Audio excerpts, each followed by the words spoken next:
Rhythm आज बहुत खुश था। इतनी बड़ी न्यूज सुनकर वो अपने आप को रोक नहीं पा रहा था। वो खुशी से रिद्धि को अपनी बाहों में भर लेता है। रिद्धि को रिदम का आलिंगन अच्छा तो लग रहा था, साथ ही उसको शहनिया वाली बात याद आई तो उसका जी दर्द से तड़प उठा। रिदम तो अपनी खुशी में सब भूल ही बैठा था। वो रोधी के चेहरे को अपने चेहरे के करीब करता है और अपने दोनों हाथों से भर के बोला, I love you so much Riddhi. बढ़ता दिल। रिद्धि के लिए ये 3 मैजिकल वर्ड कुछ ऐसे थे जैसे रेगिस्तान में प्यासे को पानी। रिद्धि उसके मुंह से प्यार वाली बात सुनकर वो अपने दिल को काबू में नहीं रख पैर और अपनी रूह पर नीचे होती सांसों को रोकने के लिए रिदम के सीने से लग गई। वो सब कुछ भूलकर रिदम के प्यार के रंग में रंगने लगी। रिद्धि ने रिदम के गले लगते ही रिदम के सीने पे अपने होंठ रख दिए, जिससे रिदम बेताबी से तड़प उठा। वो तड़प से बोला, आ रिद्धि। बढ़ता दिल दिल फायर। रिदम रिद्धि को देखता है, फिर उसे बहुत प्यार से कमर से पकड़कर अपनी गोद में बिठा लेता है। अब रिद्धि और रिदम दोनों का चेहरा एक दूजे के सामने था। रिदम रिद्धि के चेहरे को प्यार से किस करने लगा और उसके गोरे चिकने पेट पे हाथ फेर कर बोला, थैंक्स जान, मुझे और मेरे घर वालों को ये खुशी देने के लिए। रिद्धि प्यार से मुस्कुरा दी। रिदम उसकी मुस्कान पे बेताब हुआ जा रहा था। रिदम ने रिद्धि को थोड़ा और नजदीक करने के लिए रिद्धि को कमर से पकड़कर उसके दोनों पैरों को अपनी कमर के चारों तरफ लपेट दिया और रिद्धि की बाजुओं को अपने गले में लपेट लिया। दोनों की सांसें एक दूजे की सांसें से टकरा रही थी। रीडा इतने पास आकर थोड़ा मचलने लगी, उसका खुद से काबू कम होने लगा। रिदम ने मजबूती से उसकी कमर को पकड़ा और अपने बेताब बेसब्र होते होंठों को रिद्धि के गुलाबी लबों पे रख दिया। रिदम धीरे धीरे बहुत प्यार से रिद्धि को किस कर रहा था। उसका आज किस करने का तरीका रिद्धि को और भी ज्यादा बहका रहा था। वो खुदे को और रिदम के करीब कर रही थी। रिदम बेताबी से चूमे जा रहा था। उसका ये किस रिद्धि को बहुत सुकून दे रहा था। काफी देर तक रिदम रिद्धि के लावों से खेलता रहा, फिर बहुत आराम से उसके लबों से अपने लबों को आजाद कर दिया। राइडर रिदम के किस और करीबी से बहुत ज्यादा बहकने लगी। उसके मन के अरमान उसके ऊपर हावी होने लगे। दिल फायर। राइडर ने आगे से एक बार फिर से अपने लबों को रिदम के लेब पे रख दिया। रिदम धीरे धीरे रिद्धि की कमर को सहला रहा था। दोनों को एक दूजे की करीबी से सुकून मिल रहा था। दोनों ही एक दूजे से अलग नहीं होना चाह रहे थे। किस का सिलसिला काफी देर चला, फिर रिदम ने बहुत प्यार से रिद्धि को बेड पे लिटाया और उसको अपनी बाहों में भरकर सो गया। सुबह की पहली किरण पड़ते ही रिद्धि की नींद खुली तो देखा रिदम वहां नहीं था। रिद्धि हड़बड़ाकर उठी और बोली, ये क्या किया मैंने? मैं तो सबसे दूर जाने की सोच रही थी और ये तो सब उल्टा ही हो गया। अब कैसे मैं दूर जाऊंगी, जबकि अब तो मेरे पैरों में बेड़ी पड़ चुकी है। जब इस रिश्ते का अंत होने को आ रहा था तभी चीजें क्यों बदल रही हैं? क्यों हम चाह कर भी वो नहीं कर पाते जो करना चाहते हैं? रिद्धि खुद से ही बातें कर रही थी। तभी किसी ने गेट नॉक किया। रिद्धि आराम से उठी और गेट पे राधिका जी को देख कर बोली, अरे माँ, आप सुबह ही सुबह। राधिका जी मुस्कुराए और बोली, हाँ, क्योंकि अब मेरे पास तेरी जिम्मेदारी आ गई है। साहब जाड़े जाते जाते आदेश देकर गए हैं। मेरी जरूरी मीटिंग है, तब तक आप मेरी बीबी और मेरे होने वाले बच्चे का ध्यान रखना। आप मीटिंग खत्म होते ही मैं उसको लेने आ जाऊंगा और हॉस्पिटल लेके जाऊंगा चेकअप करवाने के लिए। रिद्धि मुस्कुराए और बोली, आप यही रुको, मैं तैयार होकर आई। दोपहर का टाइम हो गया था। रिदम की मीटिंग खत्म हो गई थी। उसने रिद्धि को फोन करके कहा कि हॉस्पिटल के लिए जाना है, रेडी मिलना। रिद्धि ने हाँ बोला और फोन रख दिया। रिदम रिद्धि को लेके हॉस्पिटल आया, जहां उसके सारे चेकअप होने लगे।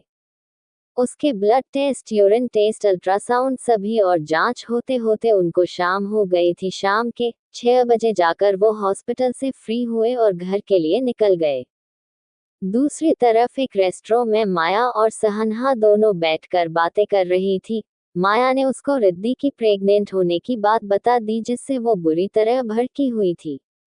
आंटी ऐसे कैसे हो सकता है, वो रिदम उस बीच के साथ नहीं सो सकता, वो 2 कौड़ी की गटर चाप लड़की, उसका लेवल क्या है, वो रिदम के बच्चे की माँ नहीं बन सकती। अगर वो प्रेग्नेंट हो भी गई है तो कोई बात नहीं, उसका बच्चा इस दुनिया में नहीं आएगा। कोई भी हमारे मकसद के बिक नहीं आ सकता, उस लड़की को तो जाना ही होगा रिदम की जिंदगी से। दिल फायर दिल फायर दिल फायर। सहनिया गुस्से में जहर उगल रही थी, उसका दिमाग उसके काबू में नहीं रहा।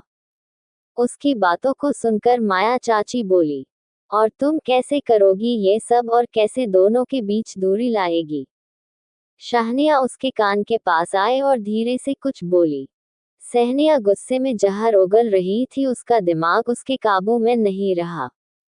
उसकी बातों को सुनकर माया चाची बोली, और तुम कैसे करोगी ये सब, और कैसे दोनों के बीच दूरी लाएगी? शाहनिया उसके कान के पास आए और धीरे से कुछ बोली। आंटी आपको करना है, आपको ही करना है, क्योंकि घर के अंदर तो आप रहती हैं, मैं नहीं तो आपको कैसे भी करके उस गटर छाप का बच्चा उसके पेट में ही मारना है, नहीं तो हमारा मिशन अधूरा रह जाएगा। और घर से बाहर का काम मैं संभाल लूंगी। माया चाची शाहनिया की बात सुनकर बोली, ठीक है, मैं उस लड़की को संभालती हूँ, तुम रिदम पे ध्यान दो और कैसे भी करके अब उसे अपने करीब लाओ, तभी हमारा प्लान काम करेगा। शाइने और माया चाची अब अपने आगे के प्लान पे काम करने के लिए वहां से अलग अलग रास्ता पे निकल गई थी।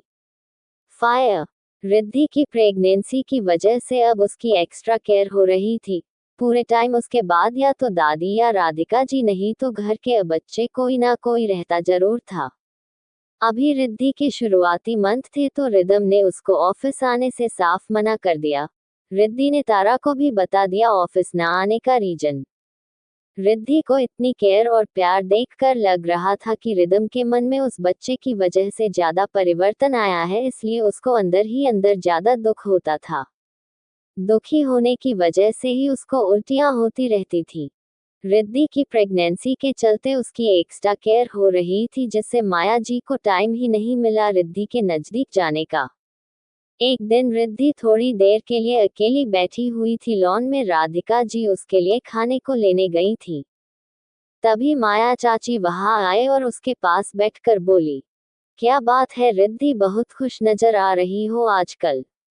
वैसे भी खुश तो होंगी ही ना, तुम्हारा मकसद जो पूरा हो गया, धोखे से रिदम से शादी और उसके बाद रिदम के बच्चे की मां बनकर इस घर में रहने का परमानेंट इंतजाम भी कर लिया।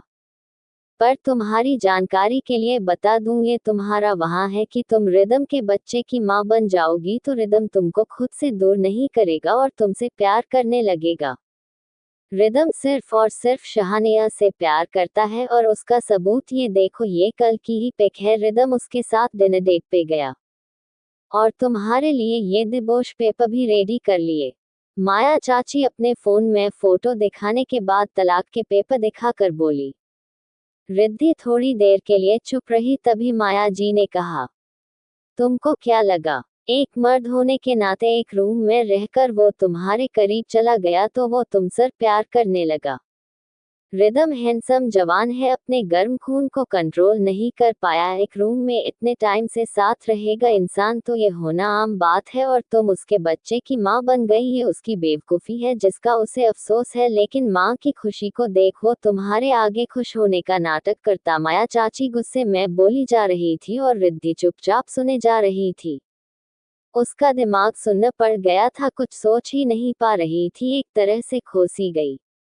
उसको खोया देख माया चाची कुटिलता से मुस्कुराए और मन ही मन बोली, चलो हो गया मेरा काम, इसके मन में जो मुझे डालना था डाल दिया।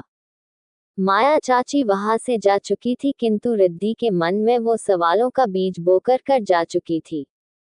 रिद्धि ज्यादा सोचने लगी, जिससे उसको वही खड़े खड़े चक्कर आने लगे, उसका बीपी लो हो गया और वही गिर गई। राधिका जी जब तक आई तब तक वो गिर चुकी थी। राधिका जी रिद्धि को देखकर चिल्लाए, लेकिन रिद्धि बेहोश हो चुकी थी। राधिका ने तुरंत सबको बुलाया और रिदम को भी फोन कर दिया। रिद्धि अभी भी बेहोश थी। राधिका जी दादी के पास कनक को छोड़ आई थी और ड्राइवर के साथ रिद्धि को लेके हॉस्पिटल पहुंची। तब तक वाली सब भी आ चुके थे। रिदम भी भाग कर आया और प्राइवेट रूम के बाहर बैठे सभी लोगों में से रिदम की नजर अपनी माँ राधिका जी पे पड़ी। उसने घबरा कर कहा, क्या हुआ है माँ? उसे पता नहीं, जब मैंने देखा तो मुझे बेहोश मिली थी। होश में लाने की कोशिश भी की पर ये होश में नहीं आए, अभी डॉक्टर देख रहे हैं, राधिका जी ने कहा तो रिदम ने दर्द से अपनी आंखें बंद कर ली। थोड़ी देर बाद डॉक्टर बाहर आए और उन्होंने बताया कि रिद्धि अब ठीक है, बस बीपी लो होने की वजह से बेहोश हो गई थी। सब लोग रिद्धि से मिले और उसका हाल चाल पूछकर उसे आराम करने का बोल रहे थे। रिदम उसके पास आया और प्यार से उसके माथे पे किस करके बोला, क्या हुआ है रिद्धि, क्यों ठीक से खाती पीती नहीं हो? डॉक्टर ने साफ तौर पे कहा है कि तुम खाओगी तभी तो बच्चा हेल्दी पैदा होगा। तुम सोच भी नहीं सकती मेरे लिए ये बच्चा क्या मायने रखता है। रिदम आराम से बोल रहा था पर रिद्धि को रिदम की बातों से माया की बातें सच लगने लगी। उसने अंदर ही अंदर कहा, शायद माया मैम बिल्कुल सही कह रही थी, मैं ही पागल थी जो जिस्म के रिश्ते को प्यार का नाम दिया। रिदम सर तो सिर्फ बच्चे के लिए झुकेंगे, मेरे लिए क्यों? और क्या पता भविष्य में मेरे बच्चे को मुझसे दूर करके मुझे अपने घर से निकाल दें। नहीं, मैं ऐसा नहीं होने दे सकती। रिदम सर तो शाहनाया से शादी करके पैदा कर सकते हैं पर मेरा तो कोई नहीं है, मैं अपने बच्चे को कभी खुद से दूर नहीं करूंगी। मैं कैसे भी करके आए हॉस्पिटल से भाग जाऊंगी ताकि कहीं दूर अपने बच्चे के साथ अपनी अलग दुनिया बसा लूंगी। वैसे भी मेरा अब बचा ही कौन है, जो अपने थे उनसे तो पहले ही दूर हो गई। सब लोग रिद्धि को आराम करने का बोलकर जा चुके थे किंतु रिद्धि अभी भी खुद में खोई हुई थी। रात का दूसरा पहर होगा, रिद्धि ने आसपास देखा। उसके सामने वाले सोफे पे रिदम आराम से सो रहा था। रिद्धि ने अपनी ड्रिप देखी, फिर आसपास देखा और चुपचाप अपनी ड्रिप निकाल दी और दबे पांव चुपचाप वहां से निकल गई। रूम से बाहर निकलकर वो गार्ड्स की नजर से बचते हुए वो हॉस्पिटल ले मेन गेट को देखने लगी। तभी उसे याद आया, बातों ही बातों में शाम को दवाई खिलाते टाइम रिदम बोल रहा था वो 7वें फ्लोर पे हैं। रिद्धि तुरंत लिफ्ट के पास गई और लिफ्ट का बटन दबाकर नीचे की तरह आ गई। रिद्धि बहुत सावधानी से नीचे आई और किसी की नजर में आए बिना हॉस्पिटल के मेन गेट की ओर भाग गई। रिद्धि हॉस्पिटल से भाग चुकी थी और किसी को अभी कानो कान खबर नहीं थी। रिद्धि धीरे धीरे छिपते छुपाते वहां से भाग चुकी थी और किसी को पता ही नहीं था। रिद्धि एक सुनसान इलाके के पास आकर एक खंडहर जैसी जगह पे आकर अपने पेट को सहलाते हुए बोली, मुझे माफ करना मेरे बच्चे, मैं आपको आपके पापा से दूर लेकर जा रही हूँ पर मैं भी क्या करूँ, मैं नहीं चाहती कि आगे चलकर लोग हम दोनों पे दया दिखाए, इसलिए हम उन लोगों की दुनिया से बहुत दूर चले जाएंगे जहाँ कोई भी हमारे पीछे नहीं आएगा और हम दोनों वहाँ आराम से रहेंगे। रिद्धि अपने बच्चे से बात करते करते वही सो गई थी। दूसरी तरफ हॉस्पिटल में चारों तरफ अफरा तफरी मची हुई थी। सब लोग बहुत घबरा रहे थे, किसी को समझ नहीं आया आखिर रिद्धि अचानक से कहाँ गई। सब लोग रिद्धि की खोज में लग गए थे। रिदम ने जैसे तैसे इस बात बचाकर मीडिया से रखा था।